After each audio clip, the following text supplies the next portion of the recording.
WhatsApp guys, आज में जो मूवी चेंज होता है और हमें गाड़ी में 3 लोगों को दिखाया जाता है। इसमें से एक लड़की का नाम एलिसन होता है और उसके साथ उसकी मदर और उसका एक फ्रेंड भी होता है। एलिसन और उसकी मदर किसी सर्जरी के लिए आउट ऑफ सिटी किसी हॉस्पिटल में जा रहे थे। अब एलिसन का जो फ्रेंड होता है वो भी मेडिकल फील्ड में होता है, मगर उसे ब्लड फोबिया होता है, जिसे किसी भी पर्सन को ब्लड देखकर चक्कर आने लगता है और उसे खून से बहुत ज्यादा डर लगता है। जब एलिसन को ये पता चलता है कि एलिसन के फ्रेंड को ब्लड फोबिया है तो वो मेडिकल फील्ड को स्किप कर देती है। जब ये लोग हॉस्पिटल पहुंचते हैं तो एक लेडी डॉक्टर उनका वेलकम करती है और ये लेडी डॉक्टर का नाम होता है जेजा। हॉस्पिटल के अंदर जब वो लोग डॉक्टर से मिलने के लिए जा रहे होते हैं तो एलिसन के फ्रेंड को ब्लड देखकर चक्कर आने लगता है, क्योंकि उसे ब्लड फोबिया था और वहीं पे उसकी तबीयत खराब होने लगती है। और डॉक्टर अपने बाकी सारे पेशेंट को चेकअप कर रहा होता है। ये डॉक्टर इस हॉस्पिटल का सबसे सीनियर डॉक्टर होता है। ये वही डॉक्टर है जिसने उस लड़की को जिंदा जला दिया था। डॉक्टर एलिसन का चेकअप करता है और सारी इन्फॉर्मेशन लेने के बाद सर्जरी करने की तैयारी करने लगता है। डॉक्टर सर्जरी की तैयारी कर रहे होते हैं, तब वो लोग वहाँ बाहर पर वेट कर रहे होते हैं। बाहर उन्हें एक वार्ड बॉय मिलता है और उनके दरमियान कुछ बात होता है। दूसरी तरफ एलिसन की मदर की सर्जरी ऑलमोस्ट स्टार्ट होने वाली होती है और बाद में भी एलिसन को भी सर्जरी के लिए बुलाया जाता है। एलिसन के फ्रेंड को वहाँ कुछ बहुत अजीब लगता है, क्योंकि उन्होंने एलिसन का अच्छी तरह से एग्जामिन नहीं किया था, लाइक ब्लड टेस्ट और वगैरह। और यहाँ डॉक्टर जो सर्जरी करने वाले थे वो डॉक्टर भी सर्जरी नहीं कर रहे थे। तभी वो वार्ड बॉय एलिसन के फ्रेंड को बाहर घुमाने के बहाने लेकर जाता है और वो वार्ड बॉय एलिसन के फ्रेंड को एक फार्मेसी में लेकर जाता है, जहाँ मेडिकल के अलावा ड्रग्स भी था और वो वार्ड बॉय उसे चोरी से लेता है। एलिसन कहते हैं एलिसन का फ्रेंड जल्दी से एलिसन के पास जाता है, क्योंकि अब वो यहाँ पे ज़्यादा देर तक इस हॉस्पिटल में रहना नहीं चाहता था। वो एलिसन को वहाँ से लेकर भागना चाहता था, मगर डॉक्टर उसे ऐसा करने से मना कर देते हैं और उसे बाहर जाने के लिए कहते हैं। और गलती से इंजेक्शन एलिसन के फ्रेंड को हाथ में लग जाता है, जो डॉक्टर मरीज को बेहोश करने के लिए लगाते हैं और एलिसन का फ्रेंड वहीं पर बेहोश हो जाता है। फिर जब एलिसन के फ्रेंड को होश आता है तो वो दोबारा ऑपरेशन थिएटर के अंदर जाने लगता है। वो देखता है कि वहाँ पर लोग भाग दौड़ रहे होते हैं, डॉक्टर सर्वाइवर को लेकर बिल्डिंग से बाहर निकलने की कोशिश कर रहे होते हैं। ऐसा इसलिए होता है कि एलिसन के फ्रेंड ने गलती से उस लड़की को आज़ाद कर दिया था, जिसने बहुत सारे लोगों को काट कर इन्फेक्टेड कर दिया था।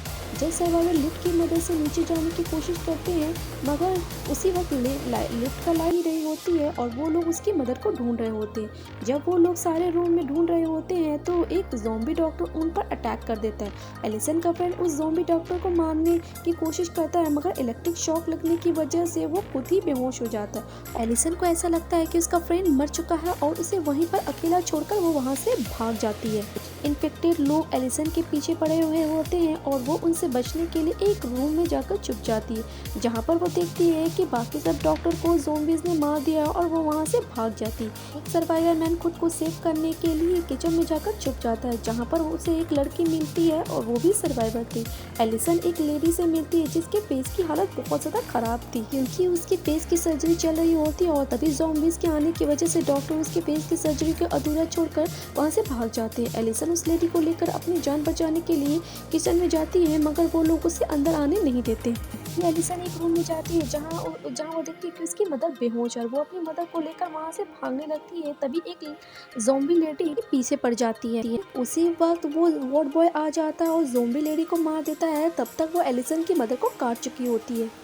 हम देखते हैं कि एलिसन के फ्रेंड को होश आ जाता है और वो खुद को सेव करने के लिए एक लेबोरेटरी में जाता है, जहाँ वो देखता है कि बहुत सारी अजीब अजीब क्रिएचर एक ग्लास के बोतल में बंद किए गए हैं। एलिसन के फ्रेंड एक ग्लास बोतल को तोड़ देता है और उसमें से एक अजीब सा क्रिएचर निकलने लगता है। एलिसन का फ्रेंड वहाँ से भागता है और वो डॉक्टर और जेजा के पास जाता है। वो देखता है कि वो लोग कुछ पेपर्स को जला रहे होते हैं, उसमें ज़ॉम्बी से क्योर करने के लिए कुछ मेथड होते हैं और वो नहीं चाहते कि गवर्नमेंट को किसी तरीके से इसके डिटेल मिल सके। डॉक्टर का असिस्टेंट एलिसन की मदर की चोट पर बैंडेज लगा रहा होता है और अब वो सर्वाइवर एक जगह जमा हो जाते हैं, क्योंकि एलिसन की मदर इन्फेक्टेड हो गई थी, इसलिए वो डॉक्टर उनको मारने वाला होता है। मगर एलिसन की मदर उसके ऊपर खून की उल्टी कर देती है और वो खून उसके मुंह में चला जाता है, जिसकी वजह चाहती थी कि अगर वार्ड बॉय इन्फेक्टेड हो जाता है तो उसका राज किसी को भी नहीं पता चलेगा और वो बच जाता है। वार्ड बॉय गुस्से में आकर जेजा को मार देता है और किसी को भी ये पता नहीं चलने देता कि उसे भी ज़ॉम्बी ने काट लिया और वो अपने जख्म को छुपा लेता है और सबको ये बताता है कि जेजा को ज़ॉम्बी ने मार दिया है। अब वो लोग ग्राउंड फ्लोर पर जाते हैं और बाहर देखते हैं कि इस बिल्डिंग को चारों तरफ से पुलिस ने घेर लिया है। वो सर्वाइवर लड़की जिसे इन्होंने बचाया था वो पुलिस को देखकर काफी ज्यादा खुश हो जाती है और एक्साइटमेंट में बाहर चली जाती है, मगर पुलिस उसको शूट करने लगती है और उसको लगता है कि ये ज़ॉम्बीज़ है और वो लड़की वहीं पर मर जाती है। और अंदर जाकर पुलिस को यही लगता है कि वहाँ पे कोई सर्वाइवर नहीं बचे हैं और सारे लोग ज़ॉम्बीज़ बन चुके हैं। इसकी गोलियां और ज़ॉम्बी से बचने के लिए वो लोग एक टनल में चले जाते हैं। टनल से बाहर जाते वक्त एलिसन के फ्रेंड के वही एनिमल जिसे एलिसन के फ्रेंड ने बाय मिस्टेक फ्री किया था वो एलिसन के फ्रेंड को काट लेता है।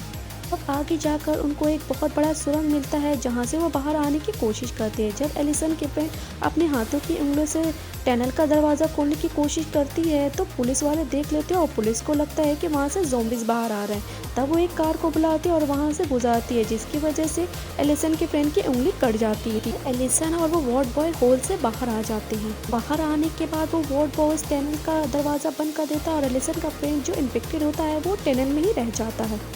एलिसन और वो वार्ड बॉय गाड़ी में बैठकर वहाँ से भाग जाते हैं। रास्ते में एलिसन गाड़ी रोकती है और वो वार्ड बॉय एलिसन को मारने वाला होता है क्योंकि वो भी ज़ॉम्बीज़ में कन्वर्ट हो चुका था, मगर एलिसन उसको कार से क्रश करके मार डालती है। टनल के अंदर एलिसन के फ्रेंड को वो ज़ॉम्बीज़ मिलते हैं जिसके ऊपर एलिसन के फ्रेंड ने बॉम्ब लगाया था और वो इसके बटन को प्रेस कर देता है और वो खुद भी इंजर्ड हो जाता है और इसके बाद वो भी वहाँ से बाहर निकलने में कामयाब हो जाता है।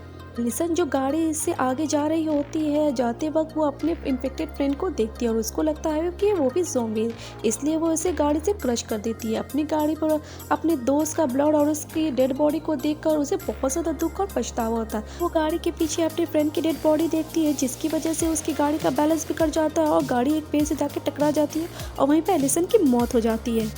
और इसी के साथ ये मूवी यहीं पर एंड हो जाती है। Thank you for the watching.